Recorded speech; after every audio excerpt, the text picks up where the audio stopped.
Hello. Welcome back to Becoming Authors, I suppose. Surprise, surprise. Third video of Becoming Authors in a row where it's the exact same format. Yeah, well... And guess what? What? Third video, third main character. Yeah, that is true. Well, it's almost like we write books and we should probably talk about our books. Oh my god, you know? look, it's Eligius Kiyoko, one of our main characters for our novel, Revolt War Games. Yeah, that's him. Part 1 plus 2 coming out in a few weeks. Yeah, I'm drinking Shine, of course. Thank you very much to them for sending over a bunch of cans. Shout out Shine. Very much appreciated. No one else deserves any shout outs. No. Why would they? They don't help us, you know? So we're back and we're going to do another character breakdown. Yes. I've enjoyed the other ones very much. They've been a lot of fun to do. Yeah. Yeah, so today it's the third of the main characters, Eligius Kiyoko. The Golden Boy himself. The Golden Boy himself. The Future. Yes, yeah, that is his nickname at that present time. Ooh, spoilers for what you won't hear about today, but... Future, present. At the current time, that is his nickname, but where I'm writing, it no longer is. So I think Master Uruguay had a quote about the future. Yeah, he might have done. Something to do with peach trees or something. Something to do with today as a gift. Oh, yeah. Yeah, I suppose spiel. it is. Yeah. I suppose it is. I've got a gift for you. I'll give it to you later. Tomorrow's a mystery. I believe that's another one of those lines. Probably. I'll give you your gift later. Oh, yeah? It's definitely not a left hook. I'm really good at dodging left hooks. No, you're not. From how many times I've been hit. How many times you've been hit, which means you haven't dodged 0. it. Nah. Yeah, so talking about Eli today, Yes. He's a third of our main characters, the third in the group of friends that makes up our 3 main characters. You know what we've unintentionally done, at least What? on my part, but maybe on your part, unintentionally too. The order that we see the characters in the books. Oh, is that how we've done it? Yeah. Ha! Because you see Shiro first. Yeah, you do. Which then he comes and meets Kuro, and then Eli shows up. That Look is at true. that. It's all part of the plan. Of course it Us always authors was. always follow the set path. Exactly. And never... I definitely didn't just bring in a new story beat into book 4 that I never explained to Sam and is now going to be a focal point. Definitely not. I would never do that. Oh, no. Another one? But yeah. I'm sure it'll work out.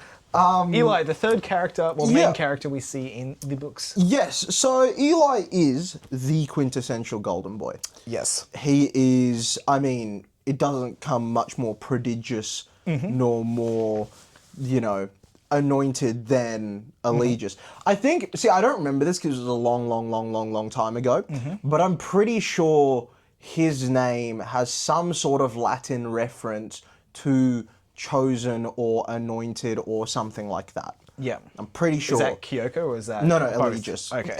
Kiyoko has something, I think, but it doesn't matter that much, so I don't really remember it. But I'm pretty sure Eligius, that's what it is. where it originally came right? from. That's what it originally came from. And so everything about him from the very start is very much Golden Boy. Yeah. You know what I'm saying? So especially within the sport of war games, he is breaking records. So going into our series, he is the only of our 3 main characters who is a gladiator. Exactly, yeah. And a fairly high-ranked one. Within the top... Absurdly high-ranked. Very quickly into the books, is within the top 30 of the world. Yes. At least for solo. Yeah, he's in Division 1. Yeah. Well, he actually is at the start of Book 1 as well in tandem, but we we just don't see him touch on it, fight because Aurelius retires from it straight away. Oh my god, you're going to get spoilers in this video. Oh my god, you should have read Book 1. We told you for the past 2 videos to read Caleb, Book 1. if you haven't read Book 1 already, get to it. It's absolutely woeful from you. But, so where we pick up, Eligius is Division 1. Yes. Like, he's just made it there as a teenager at 17 years old, which is something not a lot of others have done. I think in the current standings of at least the finale of Book 1, maybe it is 3 within the solo league. As of the teenagers that are currently within there, it's him and it's 0. Yep. And that's it. Oh no, Nightfall's in there. 19. That's teen. No, he's not. Under the age of 18, so technically not an adult. Okay. So yeah, he's still, that's Eligius is one of two. Two. Yeah. Zero's a whole other thing. His rivalry with him, it's something that we'll delve into, I'm sure, as we go further along. Yeah. But as of right now, it's he's not someone, unlike the other two, he doesn't come from a gladiatorial background. No. His parents are both politicians. No one in his family's history has had a godsend. He is the first. Exactly. He is the very first, and it is because he discovered a vial of ambrosia, which is the less common way of obtaining one, right? What? Yep, that is correct. I was going to do a whole pantomime bit about how did he get his godsend if no one in the family had it, but okay, you got in too quickly, unfortunately. For right. me. Okay. Well, yes. He obtained his godsend through finding a vial. The second and least common way, as we have stated. And it is a really, really interesting and potent godsend. Yes. Right? Because what it allows him to do is copy the abilities of the person he's fighting. Which, this is what makes Eligius so prodigious. Yep. Because you give that ability to someone else, they're just going to be a slightly worse version of their opponent. Because their opponent has trained in that godsend.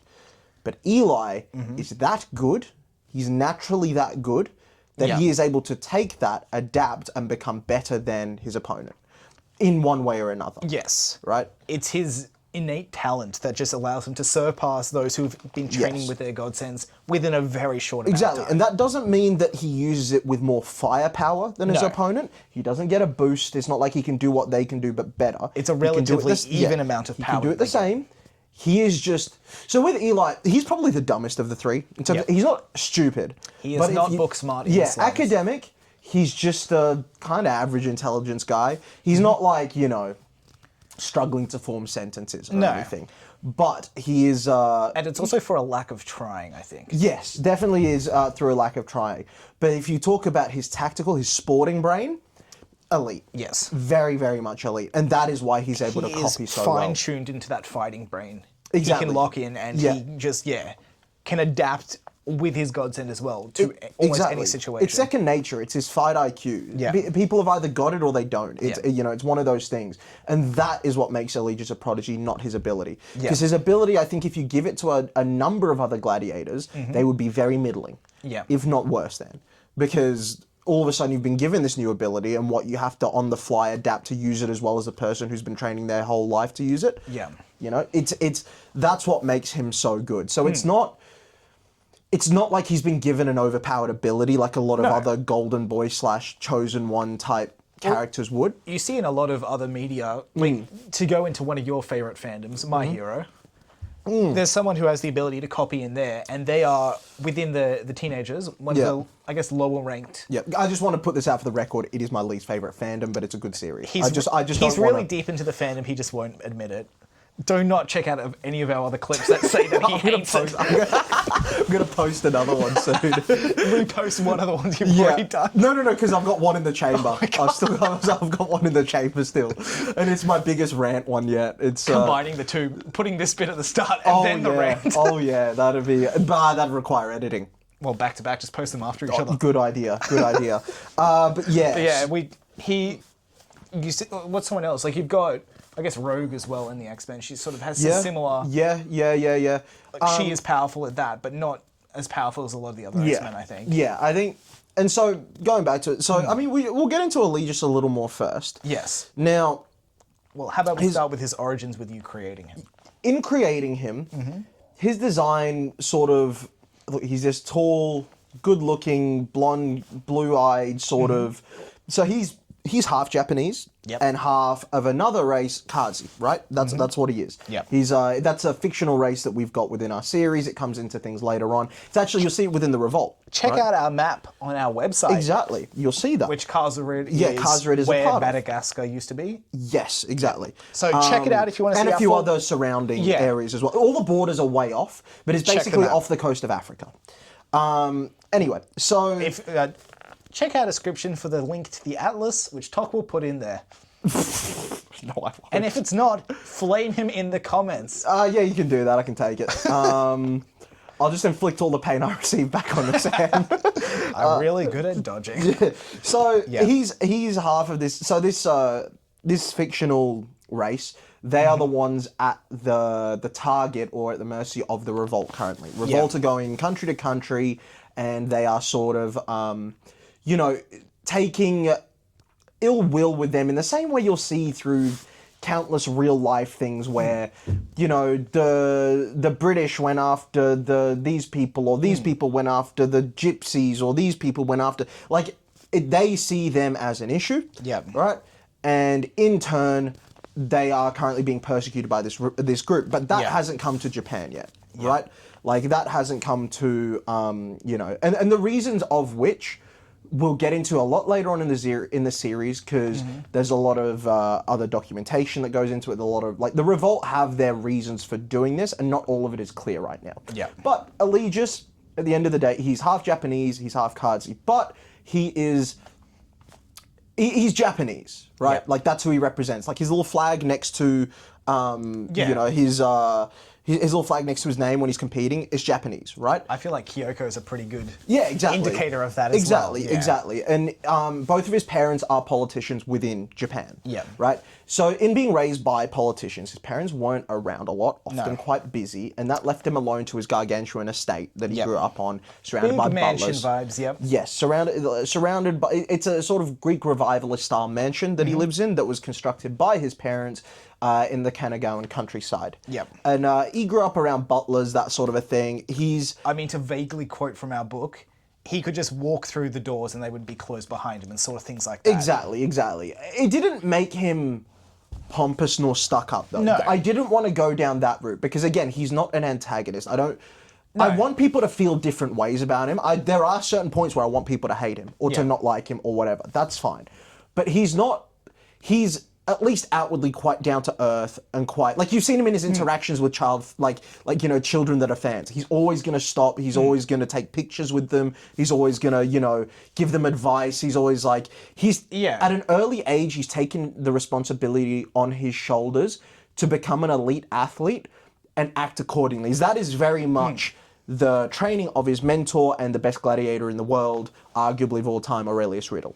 Which I think part of the reason why he's so, not this pompous buffoon, is he was mates with Shiro and Kuro from fairly early, quite young. Yes. And I think that sort of helped shape him a bit as well. I think also, I would say he's socially quite intelligent. Yeah. Not necessarily book smart. No. So he's aware enough to be sort of self-aware of his own behavior enough, to not be, he's not going to get all arrogant and brag about what he has and not understand that that's the wrong thing to do. Mm-hmm. He understands that would be. And that's why he does try to play things down. He does try to, wealth has never been something that he focuses on. No. And it's part of the reason. He doesn't flaunt it either. Again, he could have very easily settled into a very high-paying job, maybe gotten into politics as well in the way of a lot of nepotism results and that sort of stuff and whatnot. But instead, he went to, as soon as he got his God sense, he was out competing in the unsanctioned leagues, a very brutal form of unofficial war games. Yeah. Fighting to the death from barely even a teenager, right? And that was what he chose to do, right? Yeah. So he's not. There's actually an MMA fighter that I didn't take inspiration from because I wrote Eligius like this a long time before this guy came to prominence. But there's an Armenian fella by the name of Armen Sarukian, and he's the son of a billionaire, right? Yeah. But he's also the top-ranked contender to the UFC lightweight title. It's kind of like he has all of this money. He doesn't. He's not there to earn money. He's not there to get out of the struggle or whatever. It's he's been given this life where he can do what he wants, and what he's chosen to do is fight. Yeah. Right? He's decided, he's dedicated himself to becoming the best that he can be at that, right? Yeah.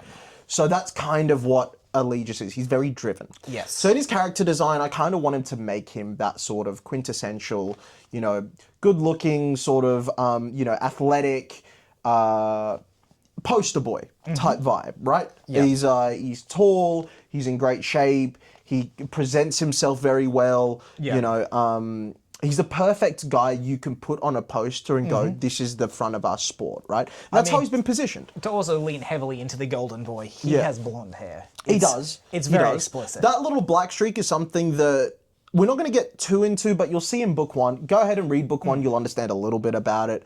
But that's not...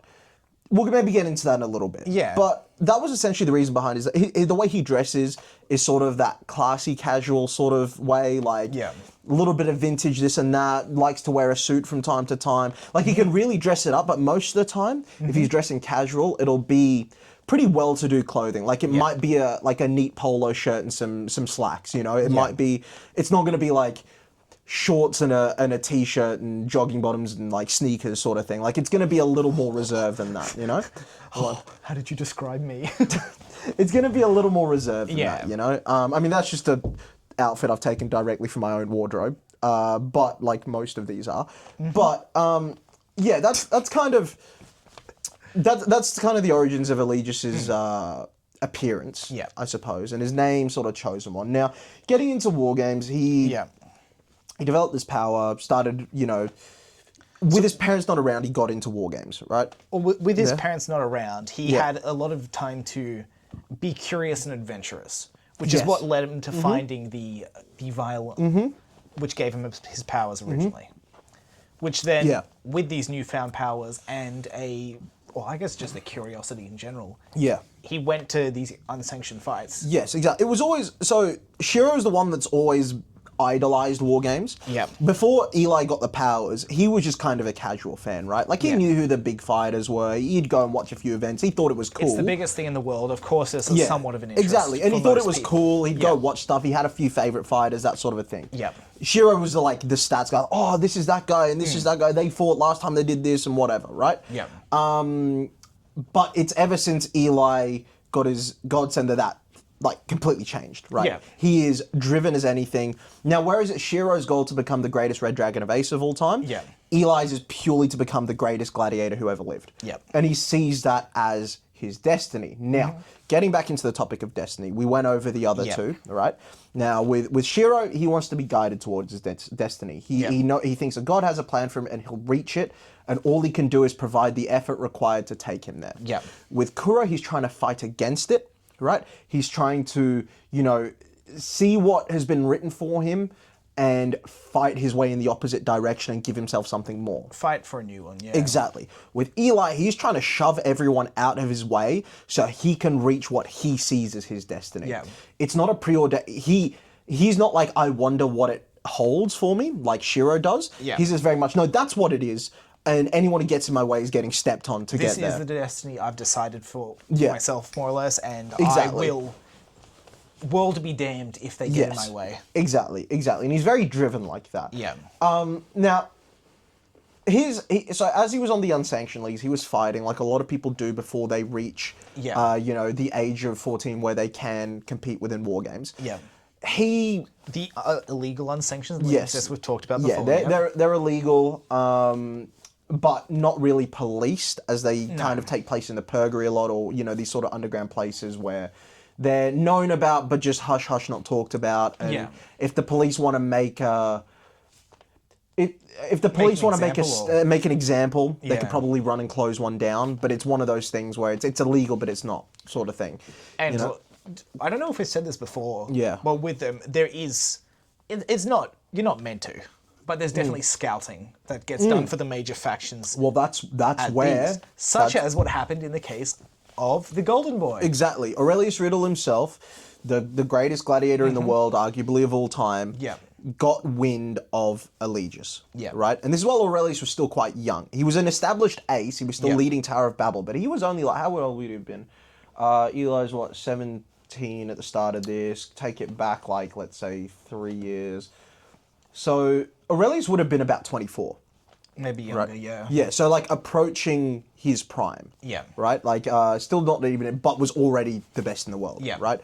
And he saw Eli as his pet project. He saw him as, this is the boy that I'm gonna bring in to be my my heir, right? when Tower of Babel is done with me. He personally scouted to find his Exactly. He heard about the godsend. He heard about what Eli was doing with it, and he was very much like to his, the owners of the Tower of Babel faction, to the management. He was like, "Get me him.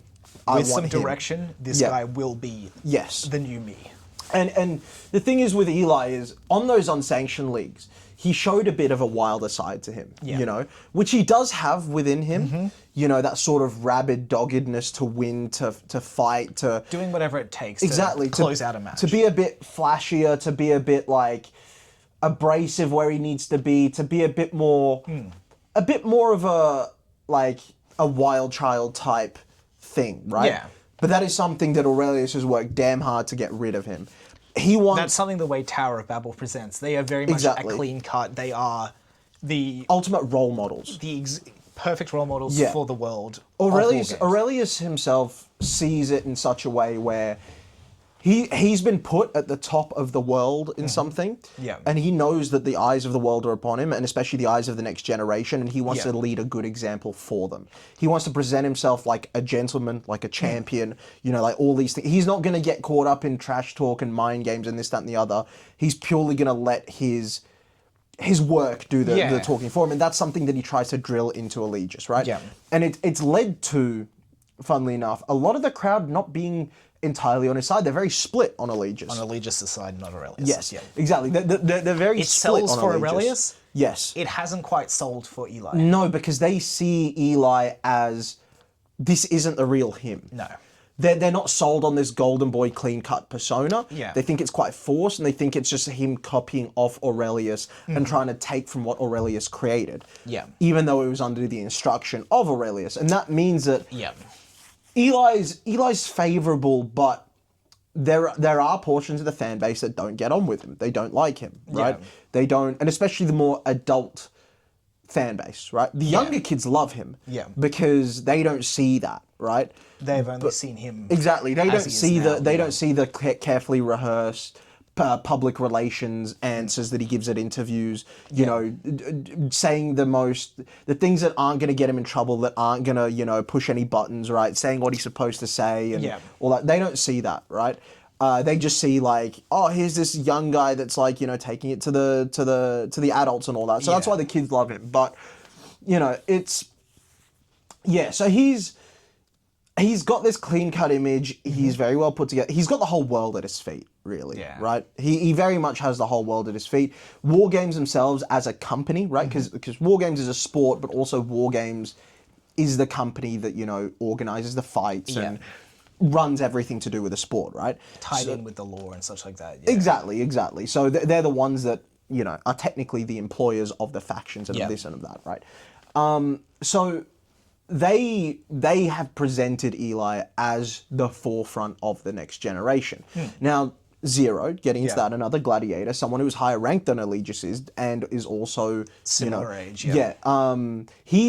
He's older. He's 18 by the time we get into the story, but he broke into the Division 1 as a teenager, just as Eligius did, right? They're all still teens. They're just okay. So he's with Zero. He should, because he's higher ranked and arguably more skilled, he should be pushed higher. However, Eligius is seen as more presentable. Yeah. He's seen as someone that can be trusted in interviews, to be put on the posters, to make all the to be put on the to make all the appearances, to do all the sort of PR stuff, to sell the merchandise, all that. Eli can be trusted more to do that, and that's why he's billed as sort of the forefront of the next generation. Funnily enough, the future, as his nickname suggests. Exactly. And Eli is very headstrong on this. He does believe that it's his rightful spot, and he believes that that's where he's meant to be, and he sees himself on the correct path where he doesn't see anyone as being able to stand in his way of getting to the same level of someone like Aurelius. He's like, all right, soon Aurelius is going to retire in the next, let's say, 5 to 10 years. I'm going to be the ace. This is going to be my faction. That's that. Now, a little spanner is thrown into the works with the introduction, or the reintroduction, of Nazo Ishoku, the fellow on the end there. He is going to mix things up a lot, and his relationship with Eligius is something that's going to play a large role in where we see Eligius's character go. Yeah. Because he is, over the course of the next 3 books especially, and going forward, you as a reader are going to love him, and you're going to hate him, and you're going to love him, and you're going to go on a roller coaster with him. I mean, to talk slightly about the black streak in his hair, it's almost our unsubtle way of showing Eli's character changing.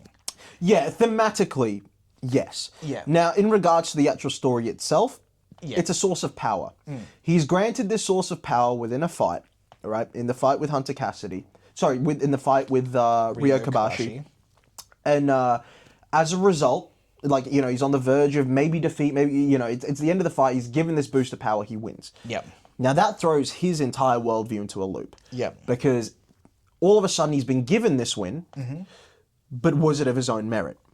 Something inside him niggles at him at whether it's actually his own merit that won that fight. Exactly. But the way he tries to frame it to himself, and this gives a good insight into his psyche, is no, that was almost divine intervention telling him that he cannot lose. Yeah. That he is on the right path, that he is, you know, he is destined to make it to the top. Yeah. Now, all of that gets thrown for a loop when he loses to Hunter Cassidy. Yeah. Right? Because then he starts questioning things more. And that's something that we're going to play on a lot, is his own perception of himself. Nazo helps influence that. He is, well, within book 1, spoilers, he is reintroduced to the Tower of Babel faction after a leave of absence. Yes, exactly. And he and Eli will develop a relationship Yeah, together. they hit it off. Nazo's we'll do a video on Nazo. I imagine it'll be our shortest one, just because there's so much we could say about him, but there's not a lot we can say about him. You know? Yeah, well, his reintroduction with Eli is... his personality and outward appearance and such are not your cookie cutter Tower of Babel. No, exactly. It's a clash. It's very different from their usual. Exactly. But he is going to be taking that ace spot as... Yeah, he is the ace. And by the end of Aurelius- book 1, he's the ace. As Aurelius takes a step back from War Games a bit. Yeah, so Aurelius is still competing, but he's taking a step back from the extra duties that come from being ace in order to spend more time with his family. Because he is... Yeah. For the past decade almost, he has lived the life that Eligius foresees for himself. The king of war games. Exactly, and that goes beyond just competing. No. That is in making all the appearances, carrying the entire company, the entire sport on his back. You know, the pressures that come along with it, the extra duties that come along with it. The icon of war games. It's Exactly. That's who he's been, and you know, through an iteration of other rivals that have stood alongside him at various times. Like, you know, at one point it was like, you know, Mao Chen, Ilya Drago. Then you had like Cody Garrett. Now you've got Shinsuke and Alistair. Right? Like, there are people that have stood alongside him on the same level and have defeated him and this, that, the other, taken the ranking from him for a bit. Yeah. But the one constant through those multiple eras has been Aurelius. Yeah. Right, and he's more often than not sat at the top of the rankings. Yeah. Right. So, and that is basically who Eli is striving to become and surpass, and that's who he's got as his mentor. Which, you know, you can't ask for much better. Yeah. So he's had this very cookie cutter, the perfect mentor. Yeah. And then he's got Nazo coming in. Now, who is not the perfect mentor. He is, I guess, a bit obtuse to the Tower of Babel image. He is... Yeah, he like, views he things a doesn't- different way. Look, the way I would say it is, it's not like if you were to throw Shinsuke in Tower of Babel, that's a clash. Yes. I would say Nazo is more of a curve. He fits. Like, he's still got that sort of elegance to him. Yes. He's still got that sort of presentability to him. But there's enough of a difference there. There's enough of a, you know... I mean, to lean on the obvious thematic difference, Eli and the rest of the Tower of Babel gang are usually wearing white and such. Yeah. Nazo wears black. Yeah, it's white and gold versus black and gold sort of Yeah. thing. And it's, not to say that Nazo doesn't, it's more... Again, he's like, Nazo's the only one with the sort of unique haircut, the piercings, And he pulls it off in a way that represents Tower of Babel. Exactly. That's That's what I'm saying. Factor. It's like he stays within the realms of Tower of Babel, but he carves his own image within it. And that's something that's enticing to Eligius, who loves Tower of Babel, Yeah. but also hears the criticisms of him just becoming a baby Aurelius. And then to lean into his hair gets changed by this unknown burst of power early in book 1. And that sort of change in him sort of coincides with that Nazo-Eli dynamic where he's, I guess, becoming more of himself Yeah. rather than what he was perceived as needing to be. Exactly. And it's in book 1. After that loss to Hunter, Eligius is feeling that, right? Like he's hurt by it. Shaken, yeah. Right? He's really shaken by it because he thought his entrance into Division 1 was going to be one for the all time. Like, you know. Win after win after win. Exactly. He thought he was going to run through it. And I mean, it's Hunter Cassidy. Like, Eli has a very, very high expectation of himself. Yeah. So in anyone else's world, to step up against someone like Hunter Cassidy, who's on the verge of the top 10 and is in the top 10 within the few books that we've written, right? Yeah. Like he's in and around there. To step up as a 17-year-old and face him, right? That, like, in your first fight, task, it's massive. But he's not got tempered expectations. No. He almost expects himself to just run straight through Hunter and keep going, and he doesn't. No. And that's where his relationship with Nazo in the coming weeks after that, leading up to his next Division 1 fight, really shapes him. Because Nazo almost humbles him, but also feeds into... He's like, if you want to be that guy, it's not just going to come to you, right? You've got to go out and get it. Right, you've got to let that pain hurt. You're going to lose again, right? But are you just going to let that derail you from this vision you have from yourself, right? That's what he sees it as. And Nazo's this whole other thing. Yeah. We'll get into him, but he's like, to give a terrible analogy. Yeah, it's like, that's good. Well, it's like for Eli, there's two paths in the wood. One path is the Aurelius. Yeah. It's more straightforward. It's more direct. But let's say there's more obstacles in the way. Whereas Nazo's path is more windy. Well, the way I see it, sort of end up in a similar skull. the way I see it at the start is there's two paths, right? But as far as Eli can see, they run parallel to each other. Yep. They're leading to the same place. They look no different. Yep. Right? But it is two paths. But there's something that's calling him over to, because Nazo is loved. Yes. Right? And we'll get into that more as his career starts to take shape as well. And when we discuss him in the video, yes, keep an eye out for that. Nazo is very much loved. Yep.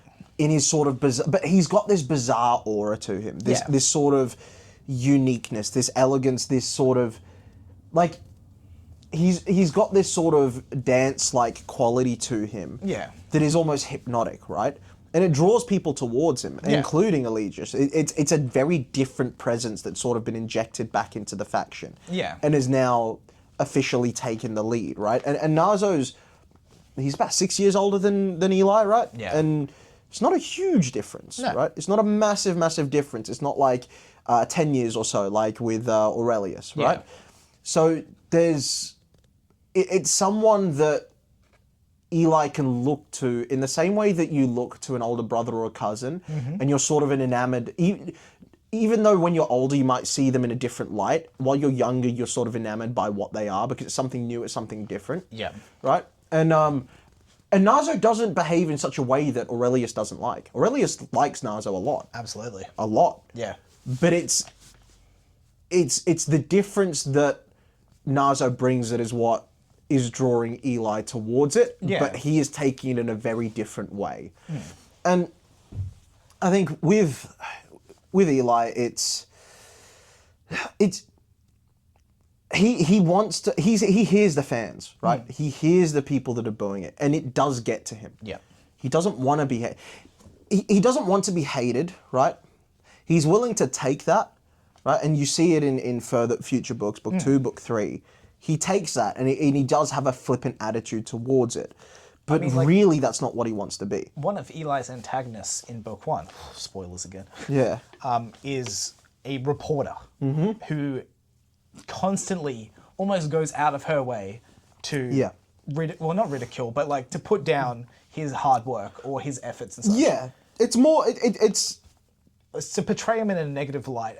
Basically tries to poke at and see if there's anything fraudulent within who Eligius is and why he's being pushed so hard, right? That's kind of what she tries to dig holes in. She doesn't, because she is quite biased, right? And that's something that's noted. But she asks the hard-hitting questions that a lot of the fans would speculate on, but might deem as disrespectful to directly ask a gladiator, right?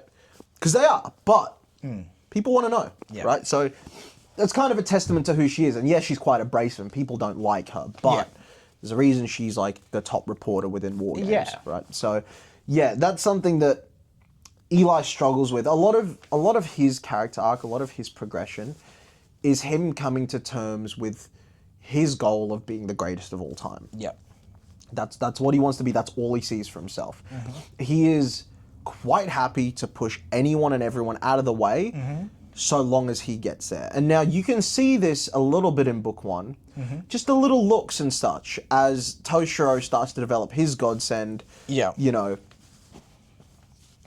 I mean, Eligius is someone that is happy to. He's happy to provide a helping hand to people, but in order to provide a helping hand, you have to be above someone to help them up. yeah. He is someone that again, by no means is Eli a good, perfect, or even perhaps a good person. That's open to the interpretation of the reader. Yeah. Right? But he is someone that if he's not at the top, he struggles. Yeah.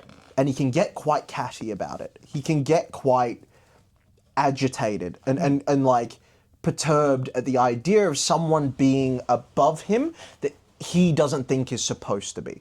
I mean, a little of a sneak preview for those going into book 2 who will be buying it soon when it comes out in September. Buy it. Yeah. 2025, in case you're watching this after it. Yeah. If you are watching this after it's already come out, go buy it already. Yeah, Go on, yeah, mate. yeah. And book 3 and book 4 and all them. Whatever's yeah. out, yep. Yeah. Buy everything. Yeah, buy twice. them. Yeah. Yeah. Make it 3 times. Yeah. The book starts off with a best of juniors tournament for those youngest gladiators. Yes. People under the age of 20. Yep. Yeah. Which Eli is obviously one of the top runners with the other two that we've mentioned, Nightfall and Zero. Yep. We won't get into the draws so much as that. No. So like but a lot of we sort of see there where he's like, well, they may be Nightfall and Zero are ranked higher than him. Yeah. Going into book 2. Yeah.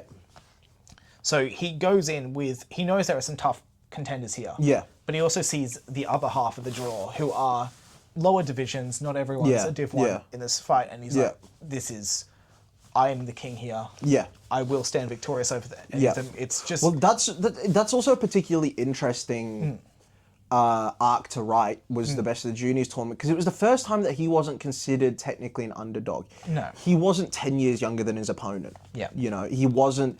He's one of the more experienced within that tournament. He would be considered one of the favorites. Exactly. Which is something we delve into in his discussions with Aurelius and with Narzo. Yeah. Is this is a completely different field for you, because you are expected to at least make the final or win, right? You're not expected to go out in the first round and overcome these expectations. And that's something that really, like, you know, plays on Eligius's mind. Yeah. Because if you told him that Shinsuke is a better gladiator than him, he's got no qualms with that. He's not supposed to be better than... He would believe that he can beat Shinsuke, but he's not of any delusion. He knows the experience there that should mean that Shinsuke... Yeah, he's not of any delusion that, people would probably see him as better than me. I think I could beat him, but I can understand. But if someone were to say, oh, Nightfall's better than you. Oh, Coulter Cassidy's better than you. Oh, Yelena Drago's better than you. Yeah. That is not something... Because they're not meant to be. They're his age or around his age. He is supposed to be head and shoulders far and above. Right? And that's what plays on him with the whole Zero thing, because Zero is like a year older than Eli. They fought each other twice. Yep, in their entrance tournament. Yep, and the Best of the Juniors the year previous. Yep. Right? All stuff pre-book 1. Yes. But we touch on in book 1. Exactly. Zero won both times. Right? And that crushes Eli. It's someone his own age, being in the sport at the same time as him. Yes. And he should be able to beat him in his head. There's no reason for him not to. No, and it always plays on him when he's given these major roles, like, you know, the big interviews, the spotlights, the posters, the this, that, the other, because there is a part of him inside that goes, Zero beat me, but I'm the one that's being pushed as the top, right? And this is heavily because Zero refuses a lot of this media stuff. He is not around for any of it. So War Games almost don't have a choice to choose him. And that weighs on Eli. Exactly, because that kind of invokes a complex within him. Yeah. He won't feel like things are right until he can stand across from Zero and beat him. Yeah. Which he fully entirely believes that he can, because he thinks of like the improvements that thinks he's it's made since then. preordained to happen. Yeah, he thinks of the improvements that he's made since then. He thinks of all that sort of stuff, and he Yeah. goes, "Yeah, that's where I'm like, you know, I'm better than him now. Yeah, he beat me, whatever, cool, congratulations. Yeah. But fight me again, I'm better than you now." The only reason I haven't beaten him yet is because the War Games bookers have yet to book me in another fight against Yes, him. which is something that he is clamoring for, right? He is desperate to, just so he can put that to bed and feel comfortable with his position at He the is top. the king of the new generation. Exactly. And that new generation is, I think the generations of wargames, especially as we get into book 2, or 3 and 4 especially, is something that I'm really exploring as different generations of fighters, right? You've got that, like, each one like has their couple that are really strong, right? So you've got that around 20 to 24 age range where you've got Shinji Nakamura, Tendo Miyazaki, Ember Avalone, Nazo Ishoku, right? You've got a few of them that are around that age group that are all world class, right? Very, very good. The generation above that is considered one of the greatest of all time. Shinsuke, Hunter Cassidy, Johnny Santana, Aurelius Riddle, Cody Garrett. Like, you know, you've Katsuri Ibushi. You know, you've got these like 26, 27, 28-year-old guys that are currently in their prime and are all floating around the top, and all of them are elite. Like, put them in a different era, some of them may have been Hall of Famers, and the only reason they may not make it now is because of the competition they've got. Right? That's ridiculously strong, right? Now, what is deemed is like, you know, you had a couple of generations in between there, you know, like the 24, 25-year-olds are good as well, but that's mainly the standouts are going to be Alistair End. And you got a couple that are in and around floating, like Gerard LeBeau, Finn Garrett, who are like in and around the Division 1, right? Did I know Alistair was that young? He's 24. Huh, okay. That makes a lot of sense, but for some reason I just assumed he was older. Yeah, well, he's competing with the best. Like, he You is can the only second remember rank. so much information as an author. That's why we have our little database Check out our database coming up. Well, no. Check out our database. Oh, well, that works for us. But I'm saying check out. It would be on the we got all that. website. So it's all on the website, but we got I our could know database. what his gladiator profile says. I just don't remember it. Well, you got hundreds of characters to remember. You're gonna forget little I can bits. only do but so many. Alice is 24. He's still young. And you know, he's like godly. He's the unbelievably strong. But then this next generation that are currently between, let's say, like 15 and 17, or 15, or like, let's say 16 and 19, that sort of generation is being touted as being strong as that 27 to 20 year, like one of the strongest of all time. Especially as we get into things later, like you've got Eli Kiyoko, you know, who is a prodigy. You've got Zero, right, who is clearly on his level, if not better, right? Then you've got Shiro, the next generation of Hikari. Very much, well, will be making a name for himself coming into the other books. Exactly. You've got Katomi Tamashi family name. You've got Yelena Drago, the Drago family name. You've got Kalta Cassidy, who's... a lot of these new ones are, if not related, are descendants of the older generations that are popping up, because that's... They're descended at that point. Exactly. That's where they're returning. Exactly. Most It's of them the are. generation of the, like, well, the Kensei... Yeah, Kensei Hikari, Akihiro Nagata, Wolfgang Klein, that sort of era, generation. Yeah. which is one of the strongest eras out there. Yes, it is another one. Returning with their brood. Exactly, and some of them aren't always like. So you've got you'll get to Obviously, later. you've got the newcomers like Eli, but Eli, and you've got some Even that Zero, aren't direct. Like Yelena Drago is the younger cousin of Elia Drago. You know, it's that same sort of family. And the Dragos have had so many, you know, world-class gladiators in their time, Hall of Famers and all that. But you've got this generation where there are a number that are all around the same thing, that have all got different godsends and that, and it's being touted as a very... I mean, let's not forget, like, Rose Law as well. Like, you know, it's a huge generation. It's a ridiculously strong generation. And I mean, as we get in later, you've got just slightly younger than that, who aren't going to make their appearance to, like, book 3, book 4. You've got, like, Rudy Klein, son of Wolfgang Klein.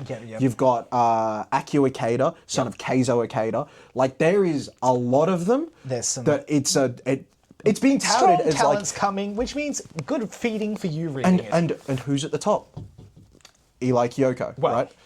As he sees, he should be at the top. Who is the poster? He is like, touted as the future. If he you're going is to have the him, future, he is the future king. He is the future number one. Exactly. Like, if they're going to do a media day to promote these guys, right? That poster is going to look like Eli right there and everyone else behind him. Yep.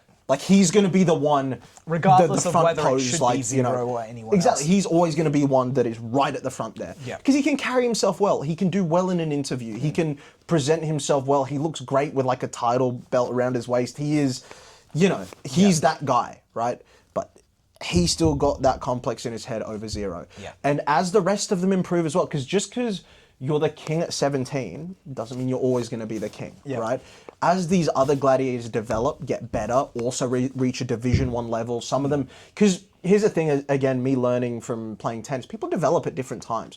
There were some people at 12 and unders where we thought they were that far ahead of everyone else that we're like, oh, we're never catching up. That person's going to be in like the top 50 by the time we're adults. Yep. It should have had 2 years to 14 and unders, they're middle of the pack.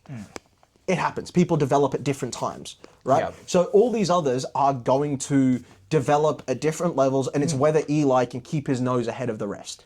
And stay at the top of the, A theme shared between Aurelius and Eli is heavy is the head that wears the crown. It's Definitely. that is going to have a huge Definitely. effect That's on why our Aurelius series. is such a great mentor for him. Yeah. Because he's been in that path before, right? He has been in and around that same sort of environment. Yeah. Because he's very much a poster boy too. Now, there is something within Aurelius's backstory where there may or may not have been a certain redacted individual that might have taken that crown from him. Redacted. And now we don't want to get into too much about who that is, No. right? Because that happens fair bit down the line. Yeah. I've actually written some really interesting stuff surrounding that character. Only it pops up book 4? Under a different name. I've taken a slightly different approach. For those who have watched this, Yeah. lucky you, you're getting a lot of insight maybe that I didn't even have. Yes. Well, it's something that was. I'll tell you about it afterwards. Yeah, It's something that made sense considering something that Eli does. Now, Is this your new thing that you No, said? no, Okay, no. good, This is good, an good. entirely Okay, so I different did thing. know about this one, yeah. Yeah. So with Eli, one thing we're gonna explore is as he's going forward, is him carving his own route, kind of trying to take up from what Nazo has set an example of, Yeah. and on top of that, taking example from that redacted figure that we will not mention, Yeah. that, maybe Aurelius doesn't think too fondly of, right? Doesn't think too fondly of him. Yeah. And so for Eli to start looking up to that character, or starting to follow the same footsteps as that character, Yeah. all of a sudden that drives a very big wedge between Eli and Aurelius. Now, their relationship is something we're going to explore a lot Yes. going forward, how that dynamic works. It's not always going to be a good relationship, It really isn't. And it's as Eli... There's a particular turning point in book 3 that affirms Eli on his path. There's a particular turning point in book 3 that goes, this is where Eli's going, right? Like this is where he's going. He takes a stance that this is what I'm doing. Big shocker, the Revolt series is a long series. Yeah. So our first arc is... there is lots of good stuff in there, but it is a setup arc. Yeah. We Book need 1's to a setup of book 2 and 3, and book book 1 to 3 It's are a setup is like for the other 6 or 7 arcs. By the time we get to the end of book 3, we know the exact direction of the 3 main characters. a lot of the main characters have moved from where you see them at the start of the book 1 and started down their more set paths that they will be using for the rest of the series, almost. Or exactly. their motivations and such. Yeah, nice. It's a lot more defined. It's a lot, and it gets more defined as we go on. I'd say the end of book 3 is where you really know. Yeah. And book 4, funnily enough, he hasn't been to this point. My absolute favourite character to write at the moment is Eli. Okay. In book 4. I am looking forward to every time I pick back up with him. Sweet. Because he is on a real renegade sort of run. Like he's doing things that haven't been done before. Right? And that's something that I've really enjoyed writing because he's taking the ball and running with it, and in a way that a lot of others didn't see coming. Okay. Right. It's so there's a lot to look forward to. I think there are definitely points in book 1 to 3 where I enjoyed writing him, but he as a person I didn't like him, and now I think in book 4 I'm starting to like him again. Yeah, I mean, let's not say too much more about that No. because you guys got to read the books and see how his character progresses yourselves. Yeah. Is there And I anything- think that's probably it. I was going to say, is there anything else we want to touch on that we touched on with the other guys? I think something we did with the others is like our book 1 or / book 2 favorite moments. Yeah, I think. Honestly, Eli's fights for me are some of my favorite. I'd say my favorite Eli moments definitely came in book 4. Yeah, okay. Like there's one particular where I absolutely love it. I think it's a really, really cool moment. Yeah. And it kind of sets his tone out, and he does something that absolutely shakes up the world of war games. Yeah. Right. In terms of book 1, I'd say his last fight with Jun Suitamashi and how that closes out, sort of the place he takes himself to mentally to finish that, and how brutal and how violent it gets. I'd say that is probably my favorite moment of his in book 1.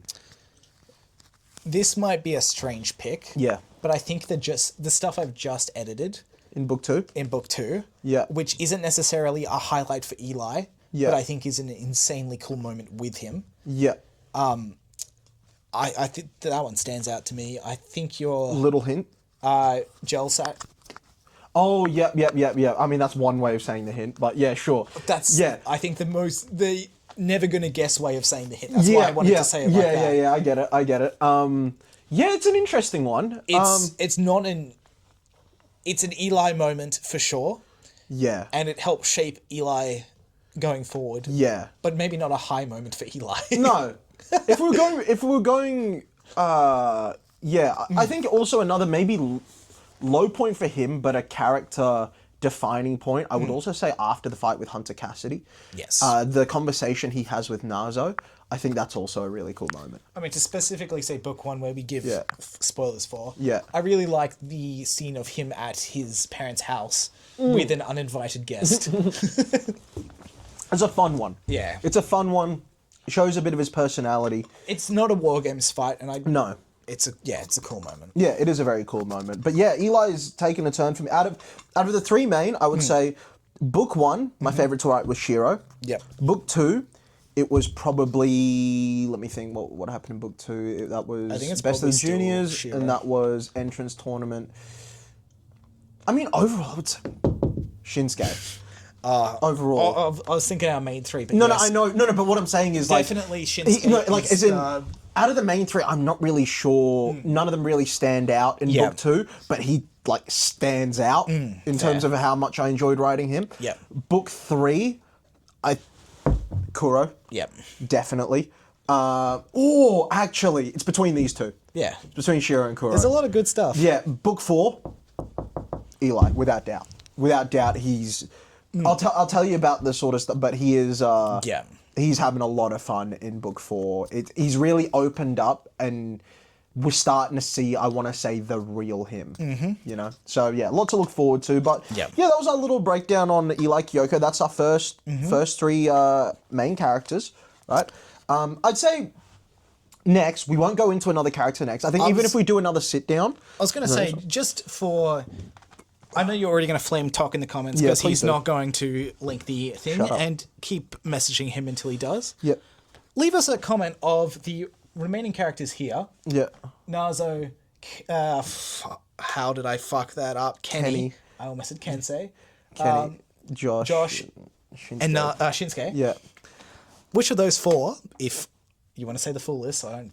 Yeah, no, that's Nazo, Kenny, Josh, and Shinsuke. I think, Which of those 4 you'd like to see a breakdown on next? yeah, I think we'll get to all 4 of them. But I think to break things up, because I really enjoyed, like, back when we were doing the shorter form stuff, Yeah.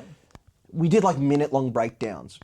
But I think it would be really fun to do, like, lengthy breakdowns of things like War Games, Yes. things like Red Dragon, of things like Tower of Babel, of things like the Purgery, of Malacropolis. We have of, a lot of topics which You know we have a what I'm lot saying? of Like, information we can break let's down. do a breakdown on one of those topics where we can just talk freely about it. You know what I'm saying? Instead of like a dot point Maybe sort of leave thing. that in the comments as well. What Yeah. you want to see more info I think an interesting could be War Games for next. But that'll do it for today. Hope you enjoyed. We're gonna go play some futsal now, and stay tuned for the podcast and all that. Hope you watch enjoyed, those. Caleb. Yeah, hope you enjoy it. Bye.